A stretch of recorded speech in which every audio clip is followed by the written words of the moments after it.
ಓಂ ಶ್ರೀ ಸಾಯಿರಾಮ್. ಎಲ್ಲ ನನ್ನ ಸಮಸ್ತ ಸಾಯಿ ಕುಟುಂಬದವರಿಗೂ ನಮಸ್ಕಾರಗಳು.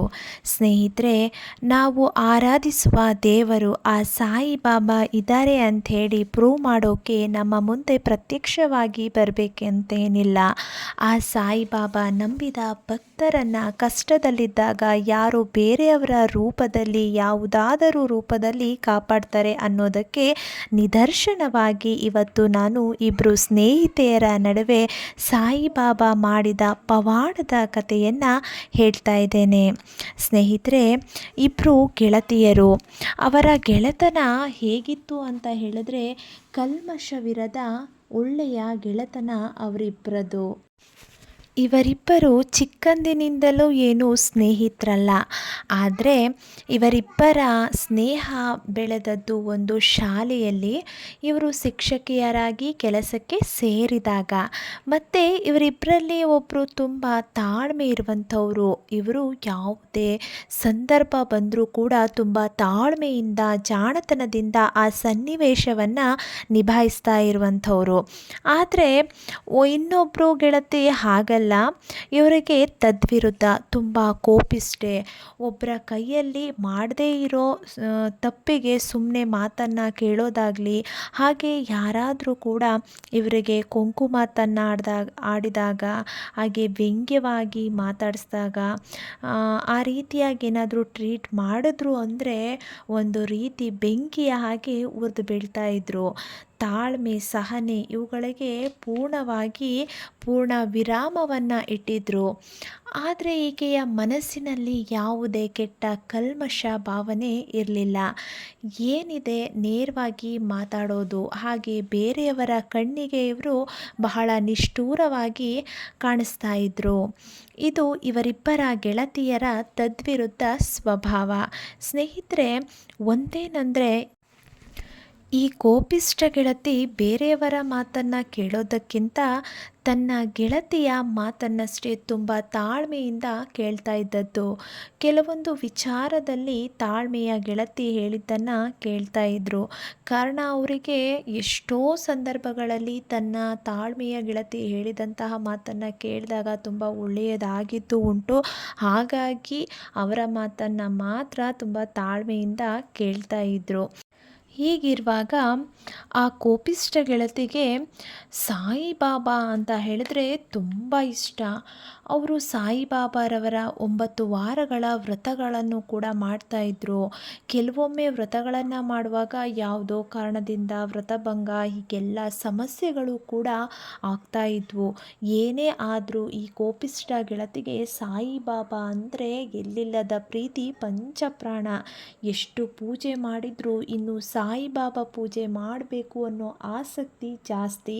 ಇದೆಲ್ಲ ಗಮನಿಸ್ತಾ ಇದ್ದಂತಹ ಈಕೆಯ ತಾಳ್ಮೆಯ ಗೆಳತಿ ಹೇಳ್ತಾರೆ, ಯಾಕಿಷ್ಟೊಂದು ಗುರುವಾರಗಳಲ್ಲಿ ಉಪವಾಸವಿದ್ದು ಸಾಯಿಬಾಬಾ ಪೂಜೆಯನ್ನು ಮಾಡ್ತೀರಾ? ಇಷ್ಟೊಂದು ಭಕ್ತಿಯಲ್ಲೇ ಮುಳುಗಿ ಹೋಗಿದ್ದೀರಲ್ಲ, ನಿಮ್ಮನ್ನು ನೋಡಿದ್ರೆ ಡಿವೋಟಿ ಆಗೋಗ್ತಿದ್ದೀರಾ ಅಂತ ಹೇಳ್ತಾರೆ. ಆಗ ಇದಕ್ಕೆ ಉತ್ತರವಾಗಿ ತನ್ನ ಮನಸ್ಸಿನಲ್ಲಿದ್ದಂತಹ ಮನದ ಮಾತನ್ನು ತನ್ನ ತಾಳ್ಮೆಯ ಗೆಳತಿಯೊಂದಿಗೆ ಹೇಳ್ತಾರೆ ಕೋಪಿಷ್ಠ ಗೆಳತಿ. ನೋಡಿ, ನನಗೆ ಎಲ್ಲರೂ ಇದ್ದರೂ ಯಾರು ಇಲ್ಲದ ಹಾಗೆ ಬದುಕ್ತಾ ಇದ್ದೇನೆ. ನಾನು ಅಣ್ಣ, ತಮ್ಮ, ತಂದೆ, ತಾಯಿ ಎಲ್ಲರ ಪ್ರೀತಿಯಿಂದ ವಂಚಿತಳು. ಹಾಗಾಗಿ ನನಗೆ ಎಲ್ಲನೂ ಆ ಸಾಯಿಬಾಬಾನೇ. ನನ್ನ ನೋವು, ನಲಿವು, ನನ್ನೆಲ್ಲ ಸಂಬಂಧಗಳು ಆ ಸಾಯಿನಾಥರೇ. ಎಲ್ಲರ ಪ್ರೀತಿಯಿಂದ ವಂಚಿತಳಾದ ನಾನು ಆ ಸಾಯಿಬಾಬರಲ್ಲಿ ಎಲ್ಲ ಸಂಬಂಧ, ಪ್ರೀತಿಯನ್ನು ಕಾಣ್ತಾ ಇದ್ದೇನೆ. ಆ ಸಾಯಿನೇ ನನಗೆಲ್ಲ. ಹಾಗಾಗಿ ನಾನು ಆ ಸಾಯಿಬಾಬರನ್ನು ಅಷ್ಟೊಂದು ಹಚ್ಕೊಳ್ಳೋಕ್ಕೆ ಕಾರಣ ಅಂದಾಗ ಈಕೆಯ ತಾಳ್ಮೆಯ ಗೆಳತಿಯ ಮಾತಿನಲ್ಲಿ ಮೌನ ಆವರಿಸುತ್ತೆ. ಆ ತಾಳ್ಮೆಯ ಗೆಳತಿ ಈ ಕೋಪಿಷ್ಠ ಗೆಳತಿಯ ಮನಸ್ಸನ್ನು ತುಂಬ ಚೆನ್ನಾಗಿ ಅರ್ಥಕೊಂಡಿರ್ತಾರೆ. ಇವರಿಬ್ಬರ ಬಾಂಡಿಂಗ್ ಅನ್ನೋದು ತುಂಬ ಚೆನ್ನಾಗಿರುತ್ತೆ. ಹೀಗಿರುವಾಗ ಒಂದು ದಿನ ಭಾನುವಾರ ಕೋಪಿಷ್ಠ ಗೆಳತಿಗೆ ಯಾಕೋ ಏನೋ ಗೊತ್ತಿಲ್ಲ, ಸಾಯಿಬಾಬಾರವರ ಪೂಜೆ ಮಾಡಬೇಕು ಅನ್ನೋ ಹಂಬಲ ಹೆಚ್ಚಾಗುತ್ತೆ. ಹಾಗಾಗಿ ಈಕೆಗೆ ಭಾನುವಾರ ಶಾಲೆಗೆ ರಜೆ ಇರುತ್ತೆ. ಹಾಗಾಗಿ ನಿಧಾನವಾಗಿ ಮನತೃಪ್ತಿಯಾಗಿ ಸಾಯಿಬಾಬಾರವರ ಪೂಜೆಯನ್ನು ಮಾಡಿ ಆಗ ತಾನೇ ದೇವರ ಕೋಣೆಯಿಂದ ಹೊರಗೆ ಬಂದು ಕುಂತಿರ್ತಾರೆ. ಆ ಸಮಯದಲ್ಲಿ ಈಕೆಗೆ ಯಾಕೋ ಏನೋ ಗೊತ್ತಿಲ್ಲ, ತನ್ನ ತಾಳ್ಮೆಯ ಗೆಳತಿಗೆ ಫೋನ್ ಮಾಡಬೇಕು ಅನಿಸುತ್ತೆ. ಹಾಗಾಗಿ ಒಂದು ಫೋನ್ ಕಾಲ್ ಮಾಡಿ ನಂತರ ತಿಂಡಿ ತಿನ್ನೋಣ ಅಂಥೇಳಿ ನಿರ್ಧರಿಸಿ ತಾಳ್ಮೆಯ ಗೆಳತಿಗೆ ಕಾಲ್ ಮಾಡ್ತಾರೆ ಈ ಕೋಪಿಷ್ಟ ಗೆಳತಿ. ಆಗ ಸಮಯ ಸುಮಾರು ಬೆಳಿಗ್ಗೆ 11 ಗಂಟೆ ಆಗಿರುತ್ತೆ. ಆ ಸಮಯದಲ್ಲಿ ಈಕೆಯ ತಾಳ್ಮೆಯ ಗೆಳತಿ ಮಧ್ಯಾಹ್ನದ ಊಟಕ್ಕಾಗಿ ಕುಕ್ಕರ್ನಲ್ಲಿ ಅನ್ನಕ್ಕಿಟ್ಟು ಅಡುಗೆ ತಯಾರಿಸ್ತಾ ಅಡುಗೆ ಮನೆಯಲ್ಲೇ ಇರ್ತಾರೆ. ಆ ಸಮಯದಲ್ಲಿ ತನ್ನ ಕೋಪಿಷ್ಟ ಗೆಳತಿಯ ಕಾಲ್ ಬಂದಿದ್ದರಿಂದ ಕಾಲ್ ಪಿಕ್ ಮಾಡಿ ಹಾಗೆ ಮಾತಾಡ್ತಾ ಮನೆಯ ಹಿತ್ತಲ ಕಡೆಗೆ ಹೋಗಿ ಮಾತಾಡ್ತಾ ಒಂದು 5-10 ನಿಮಿಷ ಅಲ್ಲೇ ಹೊರಗೆ ನಿಂತಿರ್ತಾರೆ. ಸ್ನೇಹಿತರೆ, ಸ್ವಲ್ಪ ಸಮಯದ ನಂತರ ಜೋರಾಗಿ ಡಮಾರ್ ಅನ್ನೋ ಶಬ್ದ ಬರುತ್ತೆ. ಇದು ಫೋನಲ್ಲೂ ಕೂಡ ಕೋಪಿಷ್ಟ ಗೆಳತಿಗೂ ಕೂಡ ಕೇಳಿಸುತ್ತೆ. ಈ ಕೋಪಿಷ್ಟ ಗೆಳತಿಗೂ ಕೂಡ ತುಂಬ ಗಾಬರಿಯಾಗುತ್ತೆ. ಏನಾಯಿತೋ ಏನೋ ಅಂತ ಹೇಳಿಬಿಟ್ಟು ಈಕೆಗೆ ಸಮಾಧಾನವೇ ಇಲ್ಲ. ಈಕೆಯ ತಾಳ್ಮೆಯ ಗೆಳತಿ ಗಾಬರಿಯಿಂದ ಕಾಲ್ ಕಟ್ ಮಾಡಿ ಹೋಗಿರ್ತಾರೆ. ಮನೆಯ ಒಳಗೆ ಹೋಗಿ ತಾಳ್ಮೆಯ ಗೆಳತಿ ಗಾಬರಿಯಿಂದ ಏನದು ಅಂತ ನೋಡಿದ್ರೆ ಅದು ಕುಕ್ಕರ್ ಬ್ಲಾಸ್ಟ್ ಆಗಿರುತ್ತೆ. ಅಡಿಗೆ ಮನೆಯೆಲ್ಲ ಅನ್ನ ಎರಚಾಡಿರುತ್ತೆ. ಈ ತಾಳ್ಮೆಯ ಗೆಳತಿಗೆ ಒಂದು ರೀತಿಯಾಗಿ ನಿಟ್ಟುಸಿರು ಬಿಟ್ಟಂತಿರುತ್ತೆ. ಯಾಕಂದರೆ ಸ್ನೇಹಿತರೆ, ಈ ಕೋಪಿಷ್ಟ ಗೆಳತಿ ಆ ತಾಳ್ಮೆಯ ಗೆಳತಿಗೆ ಆ ಕ್ಷಣದಲ್ಲಿ ದೇವರಂತೆ ಕಂಡರು. ಕಾರಣ, ಆ ಕೋಪಿಷ್ಟ ಗೆಳತಿ ಕಾಲ್ ಮಾಡಿರಲಿಲ್ಲ ಅಂದಿದ್ರೆ ಅವತ್ತು ಅಡುಗೆ ಮಾಡ್ತಾ ಇದ್ದಂತಹ ಈಕೆ ಸ್ಟವ್ ಹತ್ತಿರನೇ ನಿಂತಿದ್ರು ಆ ತಾಳ್ಮೆಯ ಗೆಳತಿ, ಅವರಿಗೆ ಕುಕ್ಕರ್ ಬ್ಲಾಸ್ಟ್ ಆಗಿ ಇವರಿಗೆ ಏನಾಗಿರ್ತಿತ್ತೋ ಏನೋ ನೆನೆಸ್ಕೊಳ್ಳೋಕ್ಕೂ ಕೂಡ ಅಸಾಧ್ಯ. ಆ ಸಂದರ್ಭವನ್ನು ಸ್ವಲ್ಪ ಸಮಯ ಸುಧಾರಿಸ್ಕೊಂಡು ನಂತರ ತಾಳ್ಮೆಯ ಗೆಳತಿ ತನ್ನ ಕೋಪಿಷ್ಟ ಗೆಳತಿಗೆ ಕಾಲ್ ಮಾಡಿ ಹೇಳ್ತಾರೆ, ನೀವು ಇವತ್ತು ನನಗೆ ದೇವರಾದ್ರಿ. ಯಾಕಂದರೆ ನೀವು ನನಗೆ ಕಾಲ್ ಮಾಡದೇ ಇದ್ದಿದ್ರೆ, ನಾನು ನಿಮ್ಮ ಜೊತೆ ಮಾತಾಡ್ತಾ ಹೊರಗೆ ಹೋಗದೇ ಇದ್ದಿದ್ರೆ ಕುಕ್ಕರ್ ಬ್ಲಾಸ್ಟ್ ಆಗಿ ನಾನು ಏನಾಗ್ತಾ ಇದ್ನೋ ಅಂಥೇಳಿ ಹೇಳ್ತಾರೆ. ಆಗ ಈ ಕೋಪಿಷ್ಟ ಗೆಳತಿ ಹೇಳಿದ್ದು ಇಷ್ಟೇ, ನಾನು ಆಗ ತಾನೇ ಸಾಯಿಬಾಬಾರವರ ಪೂಜೆಯನ್ನು ಮಾಡಿ ಕುಂತಿದ್ದೆ. ಯಾಕೋ ಗೊತ್ತಿಲ್ಲ, ನಿಮಗೆ ಕಾಲ್ ಮಾಡಬೇಕು ಅನ್ನಿಸ್ತು, ಅದಕ್ಕೆ ಕಾಲ್ ಮಾಡಿದೆ ಅಂತಾರೆ. ಆಗ ತಾಳ್ಮೆಯ ಗೆಳತಿ ಕಾಲ್ ಮಾಡಿ ನನ್ನನ್ನು ಇವತ್ತು ಸೇವ್ ಮಾಡಿದ್ದಕ್ಕೆ ಥ್ಯಾಂಕ್ ಯು ಅಂತ ಹೇಳ್ತಾರೆ. ಆಗ ಈ ಕೋಪಿಷ್ಟ ಗೆಳತಿ ಹೇಳಿದ್ದು ಇಷ್ಟೇ, ನಿಮ್ಮ ಮನೆಯ ದೇವರ ರೂಪದಲ್ಲಿ ನನ್ನ ಸಾಯಿಬಾಬಾ ನಿಮ್ಮನ್ನು ನನ್ನ ಮೂಲಕ ಕಾಪಾಡಿದ್ದಾರೆ. ನೀವು ಹೇಳ್ತಾ ಇರೋ ಥ್ಯಾಂಕ್ಸ್ ನನಗಲ್ಲ, ನನ್ನ ಸಾಯಿಬಾಬಾರವರಿಗೆ ಹೇಳಿ ಅಂತಾರೆ. ಆಗ ತಾಳ್ಮೆಯ ಗೆಳತಿ ನಿಮ್ಮ ಸಾಯಿಬಾಬಾರವರಿಗೂ ಥ್ಯಾಂಕ್ಸ್ ಅಂತ ಹೇಳ್ತಾರೆ. ಹೀಗೆ ಸ್ನೇಹಿತರೆ, ಈ ಇಬ್ಬರ ಗೆಳತಿಯರ ನಡುವೆ ಆ ಸತ್ಯ ಸಾಯಿಬಾಬಾ ಪವಾಡವನ್ನು ಮಾಡಿದ್ರು. ಕೆಲವು ದಿನಗಳು ಕಳೆದ ನಂತರ ಇನ್ನೊಮ್ಮೆ ಒಂದು ಪವಾಡ ನಡೆಯುತ್ತೆ ಇವರಿಬ್ಬರ ನಡುವೆ ಸ್ನೇಹಿತರೆ.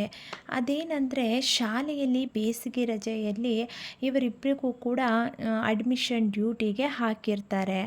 ಆಗ ಇವರಿಬ್ಬರು ಕೂಡ ಶಾಲೆಯಲ್ಲಿ ಎಲ್ಲ ಕ್ಲಾಸ್ಗಳ ಟೀಚರ್ಸ್ ಕಾಪಿಯನ್ನು ಬೇರ್ಪಡಿಸಿ ಸಬ್ಜೆಕ್ಟ್ ವೈಸ್ ಡಿವೈಡ್ ಮಾಡಿ ಇಡಬೇಕಾಗಿರುತ್ತೆ. ಈಗಿರುವಾಗ ಈ ಕೆಲಸವನ್ನು ಈ ಇಬ್ಬರು ಗೆಳತಿಯರು ಮಾಡ್ತಾ ಇರ್ತಾರೆ. ಈ ಕೆಲಸ ಸ್ವಲ್ಪ ಕಷ್ಟನೇ. ಯಾವುದೊಂದು ಪುಸ್ತಕ ಆಗಿರ್ಬೋದು, ಹಾಗೆ ನೋಟ್ಸ್ಗಳು ಮಿಸ್ ಆದರೆ ಇವರ ತಲೆಗೆ ಬರುತ್ತೆ. ಆ ರೀತಿಯ ಸನ್ನಿವೇಶ. ಮತ್ತು ಇವರ ಶಾಲೆಯಲ್ಲಿ ತುಂಬ ಕಟ್ಟುನಿಟ್ಟಿನ ನಿಯಮಗಳು. ಬೇರೆ ಶಾಲೆಯ ರೀತಿಯಾಗಲ್ಲ, ಇವರ ಶಾಲೆಯ ರೀತಿ ನೀತಿ ನಿಯಮಗಳು.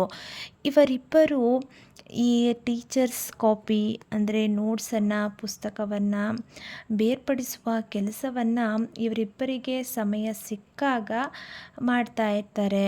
ಸುಮಾರು 2-3 ದಿನಗಳಿಂದ ಸಮಯ ಸಿಕ್ಕಾಗ ಈ ಕೆಲಸವನ್ನು ಮಾಡ್ತಾಯಿದ್ರು.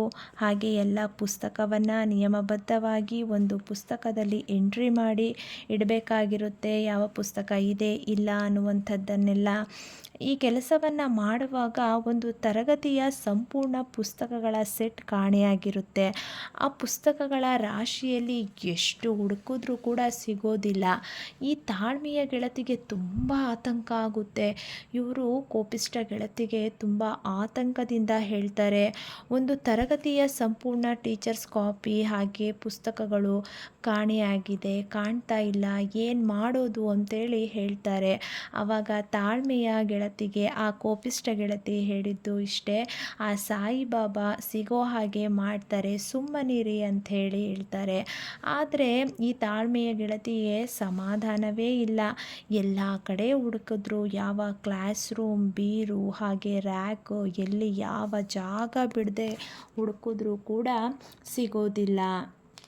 ಈ ತಾಳ್ಮೆಯ ಗೆಳತಿಯ ಪ್ರಯತ್ನ ವ್ಯರ್ಥವಾಗುತ್ತೆ. ಕೊನೆಗೆ ತನ್ನ ಕೋಪಿಷ್ಟ ಗೆಳತಿಗೆ ಹೇಳ್ತಾರೆ, ಯಾರೋ ಬೇಕಂತಾನೆ ಈ ಪುಸ್ತಕಗಳನ್ನು ಎತ್ತಿದ್ದಾರೆ. ನಾನು ಟೀಚರ್ಸ್ನಿಂದ ನೋಟ್ಸ್ ಪುಸ್ತಕ ಎಲ್ಲವನ್ನು ಕೂಡ ಕಲೆಕ್ಟ್ ಮಾಡಿ ಇಟ್ಟಿದ್ದೆ. ಅವು ಹೇಗೆ ಮಿಸ್ ಆಯಿತು ಅಂಥೇಳಿ ಈಕೆಗೆ ಯೋಚನೆ ಶುರುವಾಗುತ್ತೆ. ಆಗ ಈಕೆಗೆ ಕೋಪಿಷ್ಟ ಗೆಳತಿ ಸಿಗುತ್ತೆ, ಸುಮ್ಮನಿರಿ ಅಂಥೇಳಿ ಸಮಾಧಾನ ಮಾಡ್ತಿರ್ತಾರೆ. ಹೀಗೆ ಪುಸ್ತಕ ಜೋಡಿಸಿ ಇಡುವಂತಹ ಸಂದರ್ಭದಲ್ಲಿ ಕೋಪಿಷ್ಟ ಗೆಳತಿಗೆ ಯಾವುದೋ ಪುಸ್ತಕ ಬೇಕಿರುತ್ತೆ. ಹಾಗಾಗಿ ಆಲ್ರೆಡಿ ಜೋಡಿಸಿಟ್ಟಿರೋ ಪುಸ್ತಕಗಳ ಕಟ್ಟನ್ನು ನೋಡಿದಾಗ ಅಲ್ಲಿ ಮಿಕ್ಸ್ ಆಗಿರುತ್ತೆ ಒಂದು ಪುಸ್ತಕ. ಅಲ್ಲಿಂದ ಆ ಒಂದು ಪುಸ್ತಕವನ್ನು ತಗೊಂಡು ಆ ಪುಸ್ತಕವನ್ನು ಬೇರೆ ಕಟ್ಟಿಗೆ ಹಾಕಿ ಹೀಗೆ ಸರಿ ಮಾಡಿ ಇಡ್ತಾರೆ. ನಂತರ ತಾಳ್ಮೆಯ ಗೆಳತಿಗೆ ಏನು ಯೋಚನೆ ಮಾಡಬೇಡಿ ಅಂತ ಹೇಳ್ಬಿಟ್ಟು ಪದೇ ಪದೇ ಸಮಾಧಾನವನ್ನು ಮಾಡ್ತಾ ಇರ್ತಾರೆ ಈ ಕೋಪಿಷ್ಟ ಗೆಳತಿ. ಆದರೆ ಈ ತಾಳ್ಮೆಯ ಗೆಳತಿಗೆ ತುಂಬ ಟೆನ್ಷನ್ ಆಗಿರುತ್ತೆ. ಏನಪ್ಪ ಮಾಡೋದು ಅನ್ನೋ ರೀತಿಯಾದ ಫೀಲ್ ಬರುತ್ತೆ. ಆ ಪುಸ್ತಕವನ್ನು ಹುಡುಕಿ ಹುಡುಕಿ ಸಾಕಾಗಿ ಸುಮ್ಮನೆ ಒಂದು ಕಡೆ ಯೋಚಿಸುತ್ತಾ ಕೂತ್ಕೊಬಿಟ್ಟಿದ್ರು. ಹಾಗೆ ಮೊದಲು ಈಕೆಯ ಕೋಪಿಷ್ಟ ಗೆಳತಿ ಯಾವುದೋ ಪುಸ್ತಕ ಹುಡುಕಲು ಹೋಗಿ ಒಂದು ಕಟ್ಟನ್ನು ಮುಟ್ಟಿದ್ರಲ್ಲ, ಪುಸ್ತಕದ ಬಂಡಲನ್ನು, ಆ ಒಂದು ಪುಸ್ತಕದ ಬಂಡಲನ್ನೇ ಆಕಸ್ಮಿಕವಾಗಿ ಮುಟ್ಟಿದ್ರು. ಹಾಗೆ ಈ ಪುಸ್ತಕಗಳ ಕಟ್ಟಿನಲ್ಲಿ ಎಲ್ಲ ಪುಸ್ತಕ ಸರಿ ಇದೆಯಾ ಅಂತ ಸುಮ್ಮನೆ ನೋಡಕ್ಕೆ ತೆಗಿತಾರೆ. ಆದರೆ ಆ ಕಟ್ಟಿನಲ್ಲಿ ಕಳೆದುಕೊಂಡಿದ್ದಂತಹ ಒಂದು ತರಗತಿಯ ಎಲ್ಲ ಪುಸ್ತಕಗಳ ಸೆಟ್ಟು ಸಿಕ್ಬಿಡುತ್ತೆ. ಸ್ನೇಹಿತರೆ, ಎಷ್ಟು ಜೋಪಾನವಾಗಿ ಇವರಿಬ್ಬರೂ ಕೂಡ ಆ ಪುಸ್ತಕಗಳ ಬಂಡಲನ್ನು ಮಾಡೋದ್ರಲ್ಲಿ ತುಂಬಾ ಒಂದು ಅಕ್ಯುರೇಟಾಗಿ ಕೆಲಸವನ್ನು ಮಾಡಿರ್ತಾರೆ. ಆದರೆ ನಿಜವಾಗ್ಲೂ ಶಾಕ್ ಅಂದರೆ ಶಾಕ್ ಆಗುತ್ತೆ. ಎಲ್ಲ ಪುಸ್ತಕಗಳು ಸಿಕ್ಕಿದಾಗ ಮತ್ತೆ ಈಗ ಅವರು ತಾಳ್ಮೆಯ ಗೆಳತಿ ಮುಟ್ಟಿದ್ರಲ್ಲ, ಆ ಬಂಡಲ್ ಮೇಲೇನೆ ಇರುತ್ತೆ ಈ ಕಳೆದೋದಂತಹ ಪುಸ್ತಕಗಳ ಸೆಟ್. ಈ ತಾಳ್ಮೆಯ ಗೆಳತಿ ಆ ಪುಸ್ತಕಗಳ ಒಂದು ಬಂಡಲ್ನಲ್ಲಿ ಕಳೆದೋಗಿದ್ದಂತಹ ಪುಸ್ತಕಗಳನ್ನು ನೋಡಿದ ತಕ್ಷಣ ಹಬ್ಬ ಅಂಥೇಳಿ ನಿಟ್ಟುಸಿರು ಬಿಡುತ್ತಾ ತುಂಬ ಖುಷಿಯಿಂದ ಈ ವಿಷಯವನ್ನು ತನ್ನ ಕೋಪಿಷ್ಟ ಗೆಳತಿಗೆ ಹೇಳ್ತಾರೆ. ಕಳೆದೋಗಿದ್ದಂತಹ ಪುಸ್ತಕಗಳ ಸೆಟ್ ಈ ಕಟ್ಟಿನಲ್ಲೇ ಇದೆ ಅಂತ ಹೇಳ್ತಾರೆ. ಆಗ ಈ ಕೋಪಿಷ್ಟ ಗೆಳತಿ ಹೇಳಿದ್ದು ಎಲ್ಲ ಸಾಯಿಬಾಬಾ ಮಿರಾಕಲ್ ಅಂತ ಹೇಳ್ತಾರೆ. ಯಾಕಂದರೆ ಕೋಪಿಷ್ಟ ಗೆಳತಿಗೆ ಯಾವುದೋ ಒಂದು ಪುಸ್ತಕ ಮಿಸ್ ಆಗಿರುತ್ತೆ.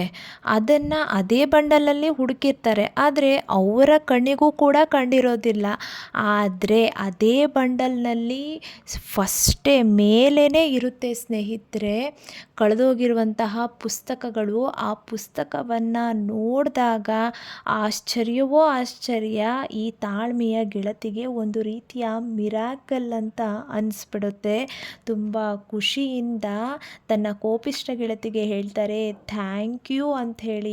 ತನ್ನ ಕೋಪಿಷ್ಟ ಗೆಳತಿಗೆ ಹೇಳಿದಾಗ ಥ್ಯಾಂಕ್ ಯುವನ್ನು ಆ ಕೋಪಿಷ್ಟ ಗೆಳತಿಗೆ ಹೇಳ್ತಾರೆ, ಈ ಥ್ಯಾಂಕ್ ಯು ನನ್ನ ಸಾಯಿಬಾಬಾಗೆ ಹೇಳಿ, ಅವರಿಂದಲೇ ಇದೆಲ್ಲ ಅಂತ ಅಂದ್ಬಿಟ್ಟು ಹೇಳ್ತಾರೆ. ಆ ಥ್ಯಾಂಕ್ ಯು ಅವರಿಗೆ ಸೇರಬೇಕು ಅಂತ ಹೇಳ್ತಾರೆ. ಆಗ ಆ ತಾಳ್ಮೆಯ ಗೆಳತಿ ಆ ಸಾಯಿಬಾಬಾಗೂ ಥ್ಯಾಂಕ್ ಯು ಅಂತ ಹೇಳ್ತಾರೆ. ಕೇಳಿದ್ರಲ್ಲ ಸ್ನೇಹಿತರೆ, ಈ ಇಬ್ಬರು ತಾಳ್ಮೆಯ ಗೆಳತಿ ಹಾಗೆ ಕೋಪಿಷ್ಟ ಗೆಳತಿ ಇವರಿಬ್ಬರ ಮಧ್ಯೆ ಸಾಯಿಬಾಬಾರವರು ಯಾವ ರೀತಿಯಾಗಿ ಪವಾಡವನ್ನು ಮಿರಾಕಲನ್ನು ಮಾಡಿ ಆಗ್ತಿದ್ದಂತಹ ತೊಂದರೆಯನ್ನು ಬಗೆಹರಿಸಿದ್ರು ಅಂಥೇಳಿ. ಬಾಬಾ ಖಂಡಿತ ಇದ್ದಾರೆ, ಆದರೆ ಅವರಲ್ಲಿ ನಂಬಿಕೆ ಇಟ್ಟಾಗ ಮಾತ್ರ ಅವರ ಮಿರಾಕಲ್ಸ್ ನಮ್ಮ ಅನುಭವಕ್ಕೆ ಬರುತ್ತೆ. ಇದು ಸತ್ಯ ಕತೆ, ಕಟ್ಟುಕತೆಯಲ್ಲ. ಓಂ ಶ್ರೀ ಸಾಯಿ ಪ್ರಣಾಮ.